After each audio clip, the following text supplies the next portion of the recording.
මේ අපට වාර්තා වන්නේ කුරුණෑගල ප්‍රදේශයේනි.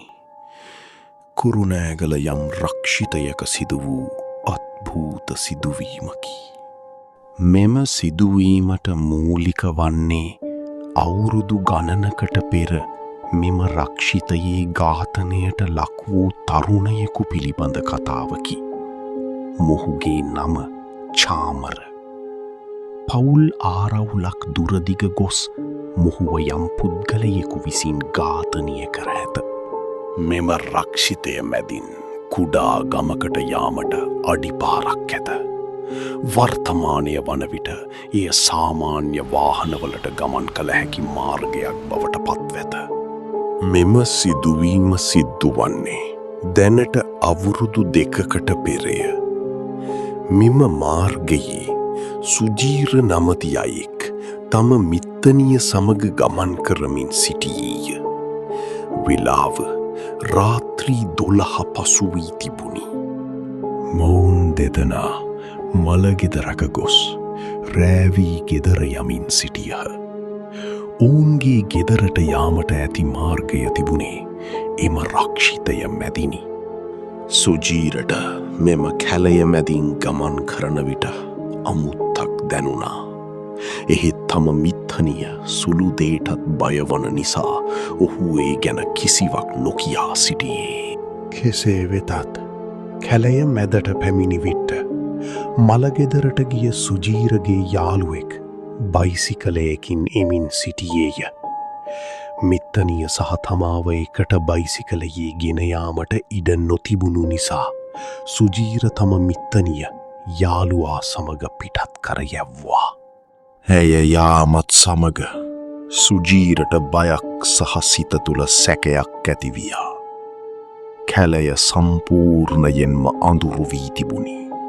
මේ සමගම සුජීරට භයානක අත්දැකීමකට මුහුණ දීමට සිදුවිය. ඔහුගේ ඉදිරියෙන් කළු පාට සතෙකු වැනි හඳුනාගත නොහැකි දෙයක් ගමන් කළේය. එහෙත් සුජීර එය කළු පූසෙක් බව සිතාගත්තේය. මෙම සිදුවීමත් සමග ඔහු තම ගමන ඉක්මන් කළේය. ඔයාලට මතක ඇති කතාව ආරම්භයේදීම මම චාමර නමැති අයෙකු ඝාතනයට ලක් වූ බව කියා තිබුණා. දැන් සුජීර ගමන් කරන්නේ චාමරගේ මලකුණ හමු ස්ථානය හරහාය. එම ස්ථානය හරහා යන විට සුජීරට තවත් අමුත්තක් දැනුණා. ඔහුගේ පිටුපසින් කවුරු හරි එනවා වගේ හැඟීමක් ඇතිවිය. එහෙත් ඔහු පිටුපස හැරී බැලූ විට කිසිවෙකු නොසිටියේය. මෙම අවස්ථාවේදී සුජීරට කුමක් හෝ සිදුවී ඔහු සිහි නැතිව ගියේය. ඔහු උදාසන වනතුරුම ගෙදරට පැමිණ තිබුණේ නැත. තම මිත්තනිය ඔහු යාළුවෙකුගේ ගෙදර නතර වී ඇති බව සිතා ඔහුව සොයා යාමක් නොකළාය.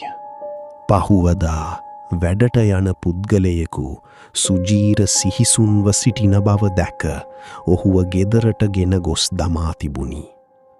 පසුව ඔහුට සිහිය පැමිණ මෙම කතාව පැවසීය.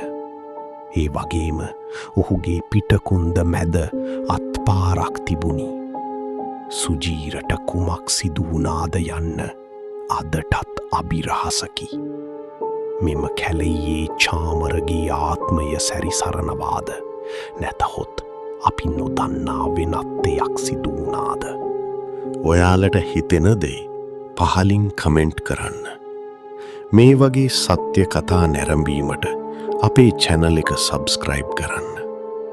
ඒ වගේම මේ චාමරගේ සිද්ධිය ගැන මම ගවේෂණය කරනවාට කැමතිනම් කමෙන්ට් එකක් දාන්න.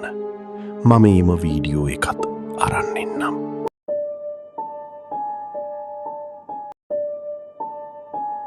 Thank you for watching.